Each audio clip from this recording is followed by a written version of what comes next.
जो मैंने नमस्ते किया वो पोज में, तो मेरा ऐसा था कि एक फ्यूजन हो रहा है इंडिया का और फ्रांस का, कपड़ों से फ्रांस का और एक्शन से इंडिया का। सो मैंने वो दिखाने का ट्राई किया था। ठीक है, किसी को हजम हुई, किसी को नहीं हुई, अब उसका तो कंट्रोल हमारे पास तो नहीं है। हेट कमेंट्स तो बहुत ज़्यादा, बहुत थे।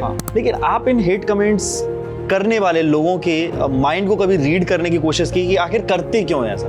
तस्वीर देखी और कुछ गंदा लिख के चला गया, क्या कौन सा फ्रस्ट्रेशन लगता है आपको? पता नहीं यार, मतलब मेरे को ऐसा लगता है कि लास्ट ईयर भी मेरे पास था मौका जाने का कैन फिल्म फेस्टिवल, बट मैंने नहीं किया कि वो डेलिब्रेट डिसीजन था। जब तक मैं कुछ प्रोजेक्ट नहीं है मेरे पास, मैं कैन फिल्म फेस्टिवल में नहीं जाऊँगा। अब मुझे बाहर से लोग ने इतने मैसेजेस करे, बाहर मतलब इंटरनेशनल, जो फ्रांस के लोग थे, वहाँ के फोटोग्राफर्स, वहाँ के मॉडल्स वगैरह लोग ने मुझे बहुत मैसेज करे। मैगजीन के वहाँ पे जो लोग थे उन्होंने बहुत मैसेजेस करे, मुझे स्टोरी लगाई कि वो क्रेजी है। वो हमारे इंडिया में सपोर्ट की बहुत कमी है। आपको प्राउड होना चाहिए कि आप कोई इंडियन इतने बड़े प्लेटफॉर्म पे गया है तो जिसका कोई बैकग्राउंड भी नहीं है, वो अपनी मेहनत से गए, तो आई थिंक वो प्राउड होना लोग भूल गए। कौन सी ऐसी चीज़ है जिस पे आपको रिग्रेट होता है लाइफ में कि ये काश? किसी पे नहीं। अगर आपकी ज़िंदगी में जो शोहरत आपको मिली है, जो इतना नाम मिला है, आपको इतने मिलियंस में जो फॉलोवर्स मिले हैं, सब्सक्राइबर्स मिले, अगर एक साथ चला जाए, सोच के देखो, फिर विशाल अपनी आपकी शुरुआत कहाँ से करेगा, कैसे करेगा, क्या करेगा? फिर कर लेंगे यार, मतलब हम कुछ नहीं तो खेती कर लेंगे, क्या है। मेरे ख्याल से उसके आधार पे कास्टिंग नहीं होती, मतलब क्योंकि इतने फॉलोअर्स है तुम ये नहीं चाहिए, ये होता है। कांस की तस्वीरें खूब अच्छी वायरल हो रही हैं जी। सबसे पहला मैसेज किसका आया और सबसे पहला कमेंट और कॉल किसका आया कि यार बहुत अच्छी खासी वायरल हो रही है तेरी तस्वीरें? कॉल मुझे तो खैर कॉल तो नहीं, मेरे को मैसेजेस बहुत लोग का है। मेरे सारे दोस्त, भाविन, सना और फिर बहुत सारे लोग थे, फैजू, बसीर, और मैं बहुत लोग को भूल रहा हूँ, बहुत सारे लोग, मतलब बहुत मैसेजेस आए मुझे, बहुत। मेरे स्कूल फ्रेंड्स, कॉलेज फ्रेंड्स, खैर मेरे बेस्ट फ्रेंड्स तो रहते ही हैं, मतलब you know they are involve in any, तो वो सब तो थे ही। बाकी मतलब इंडस्ट्री से मेरे को बहुत लोग ने मैसेज किया, मतलब there was good support. Mummy ने क्या कहा? मम्मी का बस ये था कि खा नहीं रहा है वहाँ पे, क्योंकि वहाँ पे वेज नहीं मिलता ज़्यादा। तो क्योंकि मेरा पेट पे वो हड्डियाँ आ जाती है ना, तो मम्मी का वही कंसर्न था कि भाई कैन वैन गया भाड़ में, तू आ जा वापस। उनका जताना ज़रूरी नहीं है, बट मेरे को ये मालूम है कि वो कुछ बोले या ना बोले, they are very proud. Even my father and my mother both, even my whole family बहुत ज़्यादा मतलब प्राउड है उस चीज़ों को लेके। कांस की ड्रेस बड़ी खूबसूरत है, लोगों के अजीब अजीब कमेंट्स भी थे, लेकिन मेरा पर्सनल व्यू है कि बहुत खूबसूरत ड्रेस थी। एक दिलशी दोसांझ की और एक आपकी, मुझे बहुत अच्छी ड्रेस लगी, मतलब कुछ एक नया था उसमें। इस ड्रेस को पहनते वक्त क्या फीलिंग्स आ रही थी? और जब आप पहुँचे और फिर जो पीछे से कोई एक इंसान वो उसने ऐसे करके जो उठाया था, उन्होंने तो मूवमेंट बना दिया वो चीज़। ड्रेस को पहनते टाइम मुझे ये तो मालूम था कि ये कुछ अलग है। आई वॉज श्योर कि इस पे बातें होंगी, जो कि हुई, बट मेरे को इतना ऐसा नहीं मालूम था कि मतलब मेरे मूवी से ज़्यादा इसकी ही बात हो रही है ना। बट वो पहनते टाइम मेरा एक और था वो कि कॉर्सेट एक चीज़ होती है जो फ्रेंच में पहनना चालू किया था आदमियों ने, फ्रेंच बोल रहा हूँ, फ्रांस में फ्रेंच आदमियों ने पहनना चालू किया था, तो वो मेरा ट्रिब्यूट टाइप था। और जो मैंने नमस्ते किया वो पोज में, तो मेरा ऐसा था कि एक फ्यूजन हो रहा है इंडिया का और फ्रांस का, कपड़ों से फ्रांस का और एक्शन से इंडिया का। सो मैंने वो दिखाने का ट्राई किया था। ठीक है, किसी को हजम हुई, किसी को नहीं हुई, अब उसका तो कंट्रोल हमारे पास तो नहीं है। क्योंकि बहुत सारे मैंने कमेंट्स पढ़े थे और हेट कमेंट्स तो बहुत ज़्यादा बहुत थे। हाँ। लेकिन आप इन हेट कमेंट्स करने वाले लोगों के माइंड को कभी रीड करने की कोशिश की कि आखिर करते क्यों है ऐसा? क्या होता होगा? आपको क्या लगता है कि आखिर कोई ऐसा आया, तस्वीर देखी और कुछ गंदा लिख के चला गया, क्या कौन सा फ्रस्ट्रेशन लगता है आपको? पता नहीं यार, मतलब मेरे को ऐसा लगता है कि अगर आप अच्छा नहीं कर सकते किसी के लिए तो आपको बुरा भी नहीं करना चाहिए। आपको नहीं अच्छा लगा, हटा दो उसको, डिसलाइक तो उसको रिपोर्ट कर दो आप, है ना, ये कर सकते हो। बट मेरे को लगता है जो लोग अपने ज़िंदगी में, और मेरे को बुरा नहीं लगता क्योंकि मेरे को लगता है वो अपनी ज़िंदगी में बहुत दुखी है, डिप्रेस्ड लोग हैं वो, जो ये सब चीज़ें करते हैं। और ऑनलाइन ट्रोलिंग बहुत बढ़ती जा रही है मेरे ख्याल से, दिन पे दिन। बट रेस्ट एश्योर्ड, अब पहले बुरा लग रहा था कि भाई बाहर से मुझे इतना प्रेज़ मिला, उधर इतने लोग ने मुझे इतना कॉम्प्लीमेंट किए, तो मेरे देश के लोग ऐसा क्यों किए। तो मैं पहले बहुत फ्रस्ट्रेटेड था, मेरी टीम से बात कर रहा था कि ऐसा क्यों हो रहा है, मतलब यहाँ पे ऐसा, मतलब बहुत ऐसा नहीं बोलूँगा कि अब तक को बहुत प्रेज़ मिला बट मेरे को ना एक सर्टेन सेक्शन ऑफ ऑडियंस से मेरे को बहुत ज़्यादा ये भी मिल रहा था कि अरे क्या ये वो अनडिज़र्विंग ये वो, मैंने बाय फिर मैंने छोड़ दिया। मैंने बोला मैं जैसे बोला मैं लास्ट ईयर भी मेरे पास था मौका जाने का Cannes film festival, I was there, मैं जा सकता था वहाँ पे, रेड कार्पेट भी अटेंड कर सकता था वहाँ पे, बट मैंने नहीं किया कि वो डेलिब्रेट डिसीजन था कि मुझे जब तक मैं कुछ प्रोजेक्ट नहीं है मेरे पास मैं कैन फिल्म फेस्टिवल में नहीं जाऊँगा, because it's not a fashion runway, Met Gala नहीं है जहाँ पे आप फैशन करने जा रहे हो, राइट। तो मेरे पास पिक्चर आई, इस बार अपॉर्चुनिटी आई कि हमारा पोस्टर हो रहा था कैन में लॉन्च हो रहा है, तो I was like this is the perfect time to go to Cannes अपना प्रोजेक्ट के साथ। मेरे को ऐसे तो नहीं जाना था, बट शायद वो लोगों ने वो पार्ट मिस कर दिया। और मुझे लगता है वो लोग भी तैयार बैठे थे कि ये कांस पहुंचे और हम इधर से कुछ हम चालू है, हाँ लिखना चालू करे, देखे नहीं कि क्यों गया है, किस लिए गया है, हाँ नहीं। और ज़्यादातर आईडीज़ को मैंने जब देखा, मैंने प्रत्येक कमेंट पढ़ा है और प्रत्येक कमेंट करने वाले इंसान की आईडी पे भी गया, ज़्यादातर प्राइवेट अकाउंट्स थे। हाँ, और मैं बता रहा हूँ ज़्यादातर लोग मुझे फॉलो भी करते हैं, हाँ सच में। तो पता नहीं अब मुझे बाहर से लोग ने इतने मैसेजेस करे, बाहर मतलब इंटरनेशनल जो फ्रांस के लोग थे, वहाँ के फोटोग्राफर्स, वहाँ के मॉडल्स वगैरह लोग ने मुझे बहुत मैसेज करे, मैगजीन के वहाँ पे जो लोग थे उन्होंने बहुत मैसेजेस करे, मुझे स्टोरी लगाई कि क्रेज़ी है वो। मेरे ख्याल से अपने इधर सपोर्ट की बहुत कमी है हमारे इंडिया में। आपको प्राउड होना चाहिए कि आप कोई इंडियन इतने बड़े प्लेटफॉर्म पे गया है और जिसका कोई बैकग्राउंड भी नहीं है, ऐसा फिल्मी बैकग्राउंड से नहीं गया है वो अपनी मेहनत से गया, तो आई थिंक वो प्राउड होना लोग भूल गए। ये जो आपकी मूवी आने वाली है फार away from the home, far away from home, हाँ, इसके बारे में थोड़ा बताइए, क्या है इस कहानी के पीछे, जितना आप बता सकें। अच्छे से तो नहीं बता पाऊँगा, बट मैं इतना ज़रूर बता सकता हूँ कि बहुत ही इमोशनल स्टोरी है।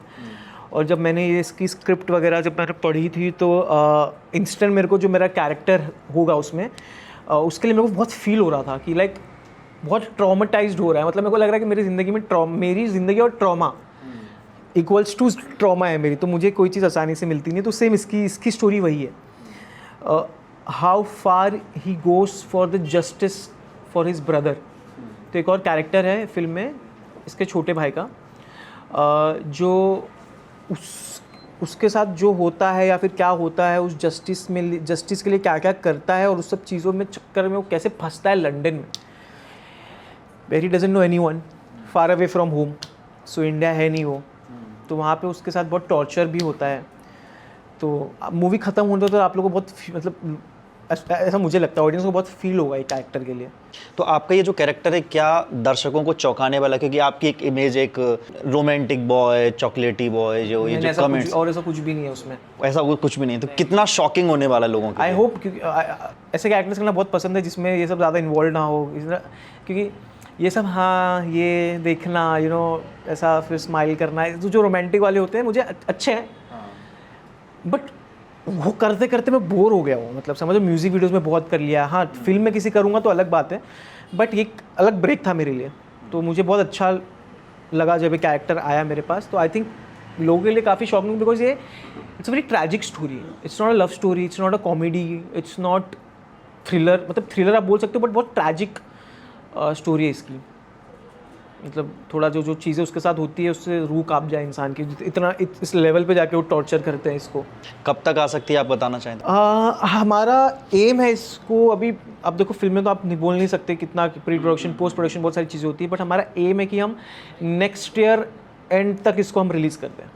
कौन सी ऐसी चीज़ है जिस पे आपको रिग्रेट होता है लाइफ में कि ये काश नहीं? I am very proud of everything that happened, and I think मेरे को लगता है जो चीज़ अगर मैं रिग्रेट करूँ क्या फ़ायदा, क्योंकि अगर रिग्रेट करूँगा तो अगर वो चीज़ नहीं होती शायद मेरे साथ ये सब भी चीज़ें नहीं होती, है ना। ये हो सकता है कि अगर वो चीज़ें हुई है बोल के मैं ये चीज़ें तक पहुँचाऊँ, तो मेरे पास रिग्रेट किसी चीज़ का नहीं है। जान दो, अभी बोलूँगा तो फिर होगी, बट ठीक है, रिग्रेट नहीं है, नो रिग्रेट्स। लाइफ में कैसे प्रोजेक्ट्स करना चाहते हो? Interesting in the sense intense हो और प्रोजेक्ट्स ऐसे हो, मतलब मेरे को वो सबसे फ़र्क नहीं पड़ता कि रोल कितना बड़ा होगा आपका, मुझे वो सबसे कुछ फ़र्क नहीं पड़ता। मुझे फ़र्क पड़ता है कि आपके रोल का इंपॉर्टेंस क्या है। तो हाँ, एक इम्पॉर्टेंट रोल किसी भी अच्छी प्रोजेक्ट का is what I am looking at.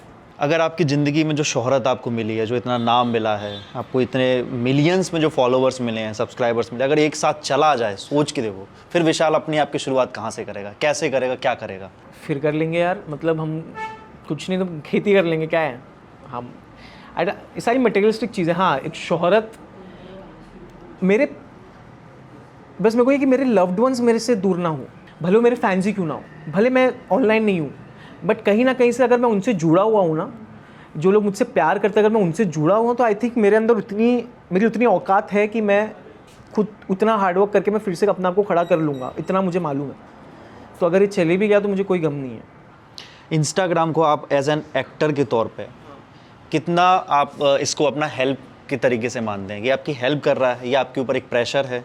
हालांकि आप सोशल मीडिया कंटेंट क्रिएटर के तौर पे उभरे हैं, आपकी वो पहचान है, लेकिन अब आप अपने आप को एक्टिंग के एक दर्जे पर लाकर आना चाहते हैं और पूरे दर्शकों के सामने आना चाहते हैं।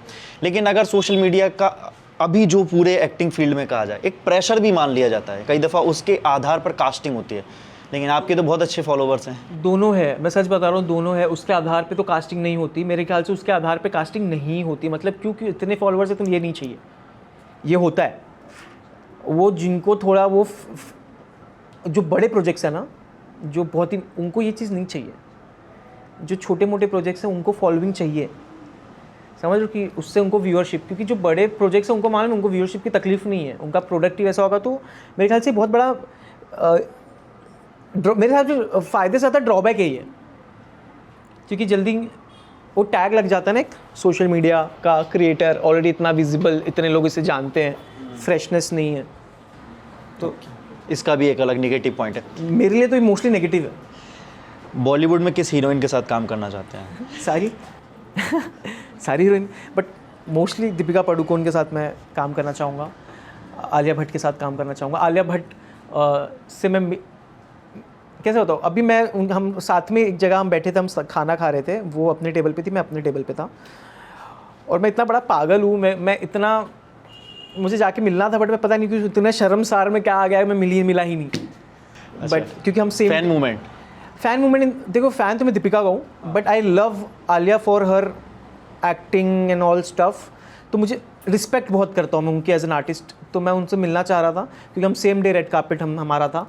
तो पता नहीं यार, पता नहीं क्यों, क्योंकि उनके साथ बहुत सारी उनकी टीम मेंबर्स थे, तो मुझे थोड़ा सा लगा यार, और मैं भी पूरा वो अपने आउटफिट में था, एकदम दौड़ भी नहीं सकता था, दौड़ भी नहीं सकता, और मतलब ऐसे दौड़ने की जरूरत, अब जैसे मैं यहाँ बैठा हूँ, वहाँ बैठी है, हाँ है ना। तो पता नहीं, उनकी टीम में मुझे देखा भी, क्योंकि मैं कपड़ा ही बहुत अतरंगी पहना हुआ था। अच्छा, हाँ नहीं अच्छे रियली में अच्छा तो था। उन्होंने भी देखा, मतलब कि उन्होंने नोटिस किया मुझे, वो मैंने देखा, बट मेरे को था यार शिट क्या पागल है यार। वो लोग चले गए, फिर उसके बाद मतलब जाके मिलना चाहिए था। किस डायरेक्टर के साथ काम करना चाहोगे? अगर ये डायरेक्टर मुझे मिल गया तो मेरी ज़िंदगी बदल सकती है। संजय लीला भंसाली। मेरे को ऐसा लगता है कि मैं ऑफ कोर्स बहुत मेहनत करनी पड़ेगी, बट मैं पीरियड ड्रामास अच्छे से कर सकता हूँ शायद। क्या खासियत लगती है एक संजय लीला भंसाली में बनने में? विजन, मतलब मेरे ख्याल, अच्छा क्या आप एक्टर को क्या खासियत, मेरे ख्याल से एक एक्टर में रिदम होनी चाहिए, और कैसा ना, वो हर एक म्यूज़िक पे आपका एक्सप्रेशन चाहिए उनको, समझ रहे हो। अब जैसे उनका ऐसा है कि ये टा हुआ, ये टक पे आपकी नज़र यहाँ पे जानी चाहिए। वो बहुत म्यूजिकल डायरेक्टर है, तो मुझे बहुत पसंद है, क्योंकि जब मैं गाने सुनता हूँ तो मैं अपने आप को एक अलग वर्ल्ड में ट्रांसपोर्ट कर देता हूँ। तो मैं बहुत ज़्यादा, तो मेरे को ऐसा लगता है कि मैं बहुत अच्छे से मेरी उनकी बैठेगी। ऑफकोर्स मुझे बहुत घिसना भी पड़ेगा, क्योंकि वो सेट पे बहुत घिसाते हैं, मैंने ऐसा सुना है, but I would love to be his hero. आप जौनपुर यूपी से आते हैं, आपका जो इलाका है यूपी बिहार वाला, जो भोजपुरी बहुत सुनता है, कभी भोजपुरी में काम करना चाहेंगे? पसंद है सुनने में? गाने मैंने सुना हूँ। हाँ, और किसके गाने सुने हैं आपने? मैंने निरहुआ के गाने सुने हैं, मैंने पवन सिंह के गाने सुने हैं, फिर छलकत हमरी जवनिया राजा, ये सब गाने मैंने बहुत सुने हैं। फिर लालन टाप लागे लू, लॉलीपॉप तो मैंने, और हमारी शादियों में तो बजता ऑर्केस्ट्रा होता है बकायदा ना, बकायदा वो होता है, तो हमने वो करा है। और मैंने ऐसा सोचा नहीं कि मुझे इधर काम करना है, इधर नहीं करना है। कोई भी अच्छी स्क्रिप्ट कहीं की भी हो, साउथ, इधर गुजराती हो, राजी, मैं हर किसी में काम करने के लिए, हर जगह काम करने के लिए भैया हो, यूपी कोई भी हो। थैंक यू विशाल, इतनी सारी बातचीत करने के लिए। और कांस का लोगों के कमेंट्स कैसे भी रहे, लेकिन मुझे आपका आउटफिट बहुत खूबसूरत लगा। Thank you sir, thank you, really thank you, बहुत मैटर कर रहा है कॉम्प्लीमेंट मेरे को।